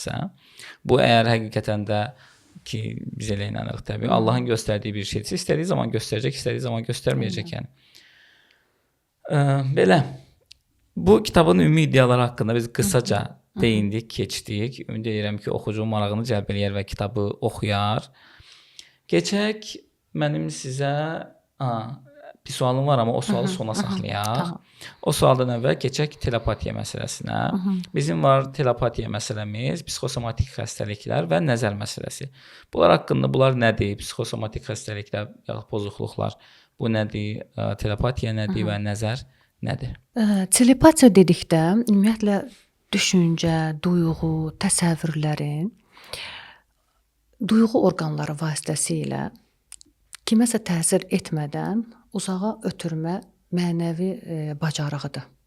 Buradan yox, biz burada otaqdayıq. Buradan mən sizə təsir eləmirəm, yaxud toxunmuram. Siz evinizdəsiniz. Bəli. Buradan sizə təsir edir. Bayaqları misal göstərdiniz Ömər radiyallahu anhdan ki, yəni o döyüş vaxtı döyüş komandirinə, Sariyə, yəni dağa tərəf dön. Yəni Ömər radiyallahu anh xütbə zamanı idi və xütbədə belə bir hiss olaraq ona Sarinin təhlükə qarşısında olduğunu hiss eləyir və telepatik olaraq ona bu ismarıcı göndərir. Yəni bunu biz bəzən özümüz də şahid ola bilirik həyatda. Bəzən hansısa insan haqqında düşünürük, yəni çoxdan görmədiyimiz bir insanı və bir də baxırıq ki, bizə zəng gəlir, yəni uzaqdandır, bəli. Yəni bu telepatik yəni yanaşma budur. Bunu ən çox biz sanki valideyn-uşaq münasibətində görə bilərik, analarda. Bəli, analarda daha xüsusən uzaqda başına nəsə gəlir, ana zəng gəlir. Nə oldu? Bəli. Biz də yəni O dəqiqə ürəyimə nəsə damıb. Eynən. Ana ürəyimə nəsə damıb deyəndə adam özünə qorxu gəlir. Bunun ürəyinə nəsə Yəni damıb. analarda daha çox güclü olur. Hə, Yəni daha bu güclüdür duyğular analarda. güclü olur. Ona görə də ananın duası daha tez qəbul olur. Bunun açıqlaması nədir? Yəni Sual yoxsa da. yəni bəzən açıqlaması olmayan şeylər var. Açıqlaması. Ki bunun eyni zamanda nəzərə indi keçək. Məsələn, siz nəzər haqqında da danışın. Aha. Bədnəzər bunun belə mən danışım olar. Biraz mövzudur. Bunun nəzər tərəfinə də məsələn baxanda biz görürük. İndi qısaca mən də onu söyləmiş olum. Biz nəzər deyəndə bədnəzəri nəzərdə tuturuq ki, bizim cəmiyyətimiz bilir bədnəzər nədir, gözü dəydi söhbəti bizdə çox məşhurdur. Bu gün bu dövr, yəni bu nəzərdən qorunmaq üçün, yəni nələrdənsə istifadələr, hansı ki, yanlış bir şeylərə gedib çıxa bilir. Bəli, xətadan xətaya qaçırlar. Nəticə etibarilə nəzəri biz tanıyırıq. Bədnəzər nə olan şeyi bilirik. Bunun üzərinə edilən araşdırmalar var. İndi kitab yanlış xatırlamıramsa deyinmir çox. İnsan otağa salırlar bir adama, bütün bir diqqətini toplayır və heyvanlar üzərində deyirlər. Bunu heyvanları öldürürlər. Adam heyvanın ölməyini düşünür və heyvan. Yəni bu biraz telekinez məsələsinə bənzər dediyiniz, telekinezlə bağlı bir şeydir. Yəni insanın düşüncələrini bir yerə fokuslayaraq, yəni hansısa bir əşyanı, hansısa bir nələrəsə, yəni təsir gücünü artırmaqla, telekinezlə bağlı olan bir məsələdir, bəli. Bu nəzərlə əlaqəli deyil. Nəzər də yəni burada ola bilər. Yəni bir tərəfi ora gedə bilir. Yəni bir tərəfi ola gedə. Biraz da məsələsi var da. Burada mərhəmətli insan it belə olsa qarşısındakı onu o nəzərdən necə öldürə bilər? Bilmirəm, dərinliyinə o mövzu mənim mövzum deyil. Dərinliyini araşdırmamışam. Ancaq biz çox bariz bir şəkildə görürük ki, bu nəzər var. Araşdırmaların hamısını kənara qoysaq belə bunu biz görürük də. Öz həyatımda da müəyyən yaşadığım şeylər var. İndi situasiyanı anlatmayım, izləyərlər, sonra deyərlər. Film elədir. Tamam. Amma görürsən ki, kimsə nəyəsə baxır və bir şey deyir. O şey sabah sənin deyil. Yəni başına bir iş gəlir onun. Ona görə də maşallah. Yəni Allah saxlasın, bərəkətli eləsin. Övladlar haqqında da deyir. Yəni uşağa baxırlar, ay nə gözəl uşaqdır, elədir, belədir. Biz nə deyirik ya yoldaş? Maşallah denən keç. Bu arada nəzərlə bağlı, yəni Rəbbimin bizə ötürdüyü, yəni Peyğəmbər sallallahu əleyhi və səlləm vasitəsilə Nas, Fələq surələri məhz yəni bu bədnəzərdən qorunmaq üçün eyni zamanda qəbul edənlər üçün də qəbul edənlər üçün təbii ki. Qəbul edənlər üçün bu onsuz da var. İxlas, Fələq surələri var, nə bilim nəzərdən qorunmaq üçün müəyyən dualar var ki, bu müsəlmanlar bunu eləyirlər. Müsəlmanlara tövsiyə edilir ki, bu edilsin. Bəli. Bu müəyyən iddialar, müəllif indi bəzi iddialar öz şəxsi iddiaları olaraq söyləyir, müəyyən iddiaları isə İslamın iddiası olaraq ortaya qoyur ki, baxın bu İslamda var və siz də bunun üzərində düşünün biraz, çünki bu həqiqətən var. Necə ki dedik indi telepatiya məsələsi var, yuxu və yuxunun həqiqət olması var, nəzər və nəzərin həqiqətini biz həyatımızda praktiki olaraq görürük ki, bu var. Müəllif deyir ki, baxın, onsuz da mən bunlara inanıram, bunlar var. Amma bir dənə də siz də baxın bu məsələlərə ki, bunların cavabı nədir? Əgər cavabı yoxdursa, gəlin biz verək, bizdə var. Yox, bizdən istəmirsinizsə, özünüz də düşünün, bir cavab tapın bunlara. Belə digər qaldı psixosomatik pozuntular ki, bayaq biz toxunduq əslində psixosomatik pozuntulara. Ümumiyyətlə, yəni bayaq Yaqub əleyhissalamın elə məsəlində olsun, bunu, yəni o ağlamağınla bağlı, dərd çəkməyinə, üzüntüsündən bağlı. Nə olduğunu biz tərif kimi bir cümlə ilə söyləyək ki, bilməyənlər üçün psixosomatik pozuntular nədir? Psixosomatika psixoloji xəstəliklərin, yəni psixoloji duyğuların bastırılmış o keçirilən qayğı, üzüntü fərqi yoxdur. Psixoloji narahatçılıqların fiziksel olaraq bədəndə təzahürüdür. Yəni bizim o necə xalq deyimləri ki var, ciyərim yandı, ay oldu, bu oldu ki, bu ifadələr əslində bizim millətimizin, qanım qaraldı, həm öz duyğusunu çox möhtəşəm bir şəkildə ifadəsini bildirir. Həm də həqiqətən də bu tip hadisələrin və yaxud insanlar hadisələri qəbul etməyəndə, kimlərisə qəbul etməyəndə, yəni həzm edə bilmirəm kimlərisə, yəni mədə bağırsaq sistemində, yəni bir getdi bir şeylər. Eynən. Bəli. Bunun üzərində də biraz düşünmək lazımdır deməyəcəm, çünki artıq başlayıblar düşünməyə və araşdırmalar var. Yetər qədər hal-hazırda yəni bəli, psixosomatik psixoloji hallarla işləyən artıq sahələr yəni çoxdur, yəni aktualdır. hal-hazırda da hal-hazırda aktualdır, bəli. Amması var bunun. Amması odur ki, xüsusilə bizdə çox bilindiyini düşünmürəm mən. Bəli, psixoloqlarımız bilə bilər, siz bilə bilərsiniz, Var, mən bilə yəni bilərəm. yəni Cəmiyyət bazında cəmiyyət bunu olaraq, söyləyirəm. yəni Xalqımız yayılır. başı ağrıyıb həkimə gedir, baş ağrısı dərman atır. Bəli. Sən çox görərsiniz deyənə görülür, yəni iş yerinə gedirsiniz. Hətta daim olaraq həkimlərdə qalan insanlar var bu gün. Həyəcan, təşvişlə bağlı, deyək ki, psixoloji narahatçılığı var. İnsanın düşüncələrində bir qarmaqarışıqlıq var. Həyəcan keçirdiyi bir məqamlar var. İnanın ki, ürək həkimi kardioqramma etmək, nevropatoloqa gedib, yəni nevroloji olaraq müalicələr götürən insanlar bu dəqiqə az deyil. Bəli. Amma heç bir şey də yoxdur. Psixoloq deyəndə isə deyirlər mən olub ki. Amma halbuki məsələn deyək dediyimiz şəxslər, yəni psixosomatik narahatçılıqlar yaşayan insanlar, yəni mənəvi hallarına bir dönüb baxsalar, mənəviyyatları üzərində düşünsələr, daxili keçirdikləri gərginliklərin əslində səbəblərini, yəni öz fərqindəlik belə deyək. Fərqindəlik yaşasalar, əslində fiziksel olaraq problemlərini aradan qaldırmağa, yəni görəcəklər ki, qaldırma yoluna girəcəklər. Həqiqətən. Girərlər. Bəli. Deyirəm. Bəli, baxmaq lazımdır Çünki sinir sisteminlə birbaşa əlaqəli olan bir şeydir. Sinir sisteminlə, yəni düşünün ki, keçirdiyimiz bütün narahatçılıqlar, gərginliklər, zamanımızda da yəni o qədər stres faktorları var ki, o qədər gün ərzində o qədər, yəni bütün bunlar hamısı sinir sistemini həqiqətən də. Hətta bir bunu söyləyərkən mən ağlıma bir hadisə gəldi. Qızın biri iflic olur. Bütün bədən iflic olur və hərəkət edə bilmir. Bütün sinir sistemi bloklanır yəni. Hara aparırlarsa bir çarə tapa bilmirlər. Ən son Amerikalı bir həkimin yanına aparırlar. Həkim qızı görür, təbii baxır müayinədən sonra. Sadəcə çox indi mən mikrofona qışqırmayım. Qalx deyir belə qıza. Qız həmin atılır, qalxır. Təsəvvür uzun müddət şok terapiya. İflic vəziyyətində qalan qız həkimin o səsi ilə qalxır.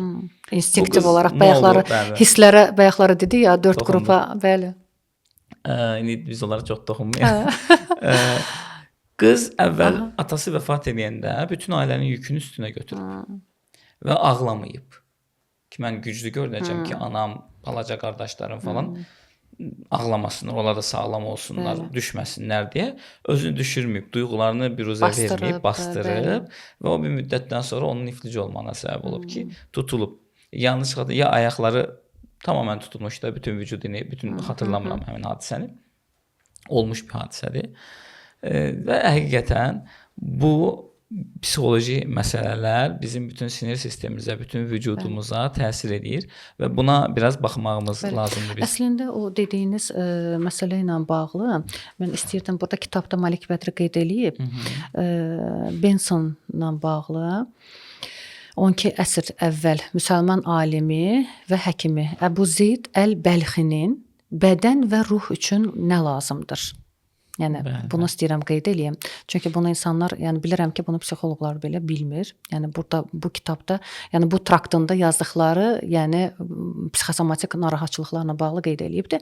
Amma sonra 20-ci əsrin artıq əvvəllərində, yəni Amerikada, yəni Louisa Hay, Liz Bourbeau və sonra artıq yəni müasir dövrdə Valeri Sinelnikov, yəni artıq bunlara toxunubdu. Yəni psixosomatik xəstəliklərə toxunubdu və ondan sonra da bir də yadımdadır Louis Levilma adlı bir Ukraynalı bir psixoloq var idi. Neçə illər öncə mənim yadımdadır onun araşdırmasında. Yəni bugün artıq var. Sadəcə çoxdur indi. Həm həkimlərimizin yönləndirməsi, bunu sadəcə psixoloqların bilməsi kifayət eləmir də. Çünki psixoloqun bilmək özünə qalır. Əslində çox özünə qalır. Zaten həkimlər bu işin içindədir. Yəni işin içində, amma bilənlər də var, bilməyənlər də, amma bənlik deyil, amma biz onu görürük ki, yönləndirmirlər. Baxın, bilirlər, bilmirlər, bilmirəm. Yönləndirənlər var. Yönləndirənlər var. Nə qədər? Mən inansız fərqində olan həkimlər, bilən, yəni bu yöndə həqiqətən araşdırma, yəni məlumatlı olan həkimlərimiz var. Yəni mənim tanıdıqlarım həkimlər var. Yəni mən ətrafımda, yəni ən azından ətrafında çoxlu xəstəsi olan insanlardan biri olaraq həkimlərin bu tip yönləndirmələri olmur təəssüf ki. İynə dərmana boğulurlar. Daha çox bəli, farmakoloji müalicələrə daha çox üstünlük verilir. Hətta yəni psixoterapiyanın içində belə, yəni psixiatrik müalicələr, yəni bariz nümunədir buna. Antidepressantların verilmələri, O mütəxəssisin artıq vicdanına qalmış bir şeydir. Verə biləcəyi durumlar da var, verə bilməyəcəyi durumlar da var. Onu ölçməsi, doğru qərar verməsi onundur. Biz ona bir şey deyə bilmərik, amma ən azından xalq arasında bir fərqindəlik yaranmalıdır ki, həqiqətən bizim bir problemimiz olanda və onun həqiqi ciddi bir əsası olmayanda bir psixoloqa da görünmək lazımdır ki, ola bilsin ki, nəsə başqa problem var. Çünki olur zob xəstəsidir, xərçəng xəstəsidir, başqa bir xəstəliklər var. Həkim deyir ki, sənə çox qəmlənmək olmaz, sənə çox ifadə stres edilməyəcək, olmaz. etmədikləri sözlər. Yəni demir ki, get bir rahatla bir psixoloqa get. Yəni nə bilim, mənəvi halına bir diqqət elə, öz fərqindəlik. Amma yenə də inkişaf var. Yenə də inkişaf var. İnkişaf var. Şey öncələrə müqayisədə 10 il bundan öncəni götürəndə, yəni 10 il bundan öncəki halla, indiki halla. Çıxışda mən sizə bir iki həkim nömrəsi alacağam. İnşallah. Tamam. İnşallah. Yavaş-yavaş biz yekunlaşdıraq. Yekunlaşdırarkən mən qəşəng bir dənə sualım var. Aha, buyurun. Mən bilmək istəyirəm ki, və istəyirəm izləyicilərimiz də bilsin ki, psixoloqlar bilirsiniz də bir dəyərləndirmə edəndə əsərlərində olsun, araşdırmalarında olsun, 3 əsas var ki, müəllif də ona toxunur. Bir psixoloq birincisi isbat olunmuş araşdırmalara əsaslanan mövqelər, bu tamamdır. Bəli. İkincisi psixoloqun öz mövqeyindən çıxışı, öz dəyərlərinə görə çıxışı, məsələn materialistsə materialist yanaşması, dindarsa dindar yanaşması. Üçüncüsü də ümumiyyətcə psixoloqun şəxsi fikri. Bu üçünü biz psixoloqların kitablarını mütaliə eləyərkən bir-birindən necə ayıraq? Hardan bilə bilərəm ki, bu psixoloqun mənə təqdim elədiyi məlumat isbat edilmiş psixoloji araşdırmadır, yoxsa onun dini yaxud da ki, din qarşıtı olan yanaşması ilə əlaqəli qoyduğu bir şeydir. Necə ki, kitabda xatırlayırsınızsa William James haqqında danışır, onun Darwinizm nəzəriyyəsini əsaslandırmaq üçün müəyyən manipulyasiyalara getdiyindən bəhs edir. İstəyənlər kitaba müraciət edə bilər. Maddələr halında bunu açır. Biz indi ora girmədik çox vaxtımız getməsin deyə. Üçüncüsü də psixoloqun özünün fərdi yanaşması. Bunu mən bir-birindən necə ayıra bilərəm? Mən düşünürəm ki, ümumiyyətlə bu mənim şəxsi subyektiv fikrimdir. Düşünürəm ki, hər bir oxucu əlinə aldığı kitabı, yəni faktlarla, yəni elmi sübutlarla bəzi məsələlər var ki, biz onu həqiqətən də tədqiqatların nəticəsində, yəni əldə etmiş biliklərə əsaslanaraq, yəni oxuyacağıq. Bu mütləqdir. Bu mütləqdir. Necə ki, bayaqları deyildi, məsələn, Koxun araşdırmasına görə ki, sadəcə nədir? Psevdobiliklərdən başqa bir şey deyil. Bəli. Yəni bu şeylərə nəzər eləyəcəyik. Bir də mən bir şey nəzərinizə çatdırmaq istəyirəm. Təbii ki, yəni hal-hazırda psixologiya sahəsində ümumiyyətlə psixoloqun özünün nə materialist düşüncələri, nə dini düşüncələri, yəni burada yer almır. Mən bundan razı deyiləm. Ona görə razı deyiləm ki, bu sualın cavabı məndə boşluqdur. Obyektiv yanaşma deyə bir şey var. Yoxdur. Yəni bu olmayanda gedirsən psixoloqa, bir çox üzr istəyirəm ifadəmə görə xalq ifadəsi işlədəcəm. Nala vurur, ya mıxa vurur. Ya yoldaş, denən ki, mən belə baxıram bu məsələyə.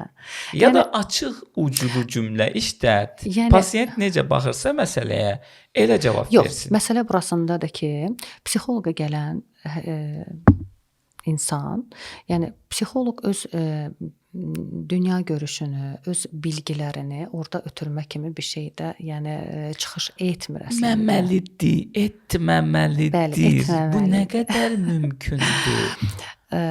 Etməməlidir deyirik, amma belə deyək, bir şəxs psixoloqunu seçəndə artıq bilir kimin yanına gedəcək.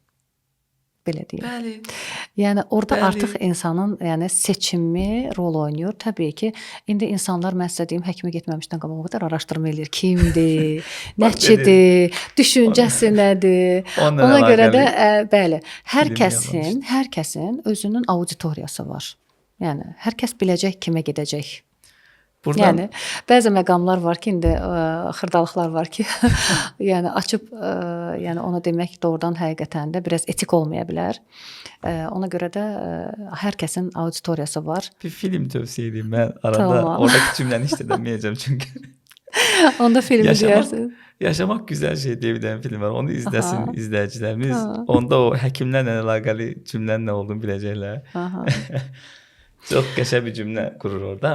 İndi həqiqətən Yəni bir dənə bir Buyurun, şey buyurun. deyəcəm Yusuf müəllim, çox üzr istəyirəm. Psixoloq məsləhət verən deyil, bunu mütləq şəkildə Məsləhət verən bildirməliyəm. olmamalıdır, Məsləhət verən olmamalıdır.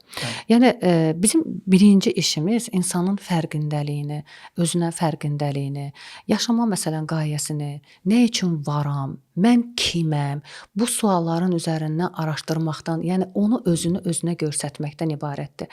O bəzi məqamlar var ki, insan o sonrakı etaplarda insanın özünün nəticəyə Narrativ gəldiyi terapiya var. Narrativ Aha. terapiya əgər maraqlanırsa bilmirəm. Aha. Narrativ terapiya mənim diqqətimi cəlb eləyir və ümid edirəm onu inşallah həll eləməyi düşünürəm.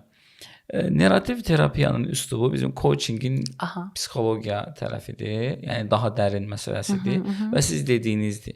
Artıq psixoloq orada məsləhət vermir. Təbii ki, göstəriş verməməlidir. vermir. Bəli, bəli. Sorğulama ilə davam eləyir. Sorğulama ilə Və özünü pasientin özü bir qaynaqdır. Bəli. Pasientin özü O bir qaynaqdır. qaynaqlarını, resurslarını ona göstərməklə, güclü tərəflərini göstərməklə, yəni o mənfi tərəflərini, nə kimi tərəflərini həll etmək istəyir. Yəni o qədər yəni məqamlar var ki, toxunulacaq məqamlar var. Yönləndirmək Bəli. Kəlməsi psixoloqun lüğətində olmamalıdır. Ancaq bilirsiniz necədir? Az əvvəl biz danışdıq da ki, bu ön yarğılar, yanaşmalar, Amma bir inanc birini bilib, sistemini, birini bilməmələr. inanc sistemini, bəs inanc sistemi dedik bayaqları biz. Yəni onun dəyərlərini bilməlidir, inanc sistemini bilməlidir. Yəni ona təsir edəcək mexanizmlərdir bunlar hamısı. Yəni bir insanın inanc sistemi olmadan həyatda necə yaşaya bilər? İnanc sistemi mütləq lazımdır. Bəli, hər kəsin əslində inanc sistemi var, amma hər kəs buna xəbərdar deyil. Hə. Kim O hansı inanc sistemi nədir? üzərində Yəni onun qurulub? inanc sistemi nədir? Onun inanc sistemindən önəmli olan onun halının yaxşı olmasıdır. Yəni gözlərinin açılmasıdır, fərqində olmasıdır. Fərqində olandan sonra hər şey mümkün. O özü görəcək, Hər görməsi şey. gərəkən hər Bəli, şeyi. bəli. Yəni Bəli, önəmli ümid olan edirəm fərqindəliyi qazandırmaqdır. Bu Bəli. çox önəmlidir. Ümid edirəm biz bunu bacararıq. Ümid edirəm biz ümumiyyətcə həm dövlət olaraq, həm millət olaraq bu işdə həqiqətən müvəffəq olarıq. Çünki önəmlidir. Ön yarğıları çox bariz bir şəkildə baxışlardan belə görmək olur ki, sən getdiyin zaman psixoloq həm öz mövqeyini arxaya çəkməkdən ötürü qıvranır. Onu hiss edirsən. Yaxud danışarkən indi oturmuşuq sizlə danışırıq, bir başqasına oturursan, danışırsan, nətər edeyim ki, həm deyim sözü, həm də Aha. mən burada oturmuşamsa Şəhla Hilaldır, Yusif Ədizadə kimsə dəyişdirməyə, dönüşdürməyə ehtiyac yoxdur və mən kəşf etməyim gərəkən əgər qarşımdakı şəxs mənim pasiyentimdirsə, bu insan kimdir və nə istəyir üzərində fokuslanmamdır sizin dediyiniz kimi. Və mən mövqeyim ola bilər, mənim özümlə əlaqəli bir məsələdir, mövqeyimdir. Bunun həqiqət olduğunu düşünürəmsə, bunu otağın içərisinə salmamalıyam təbii olaraq.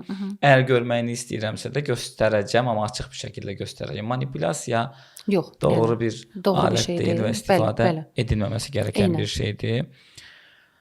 Nəysə bu mövzulara çox girməyək. Tamam. Bu mövzulara çox girməyək. Məncə hətta yetərincə çox girdik. Bəli, mən istəyirəm artıq xülasə edək, yekunlaşdıraq və sizdən son olaraq kitab haqqında fikirlərinizi, kitab haqqında nəsə demək istəyirsinizsə onu və izləyicilərimizə sözünüzü istəyirəm ki, eşidim və artıq podkastı yekunlaşdıraq. İzləyicilərə bu kitabı oxumalarını tövsiyə eləyirəm və bu kitabı oxuyarkən orada olan nəzəriyyələri araşdıraraq, təbii ki, bunu psixoloqlara aid edirəm. Necə? Uzun çəkəcək deyirəm o. Uzun çəkəcək düzdür, O bəli. şəkildə eləsələr. Amma bir psixoloqun bütün bunları bilməsi lazım, gərəkən məqamlardır, nəzəriyyələrdir. Yəni Malik Bədrinin ifadə etdiyi, orada tənqid etdiyi olsa belə, hətta yəni onun tənqid etdiyi nəzəriyyələri belə dərindən araşdırmalarını istəyirəm. Yəni çünki bir psixoloqun bunları bilməsi lazımdır. Araşdıraraq oxusunlar. Yəni kitab yəni necə deyim, nağıl kitab olaraq, yəni belə Mümkün deyil. oxunmaq- Nalı kitabı əlinizə alsanız Hə, zaten yəni elə qoyacaqsınız qırağa. oxusalar oxuya bilməyəcəklər bu arada. Bunu araşdıraraq oxumalarını çox tövsiyə eləyirəm. Yəni bu kitabı oxuduqdan sonra, yəni mütaliə şəklində oxusunlar.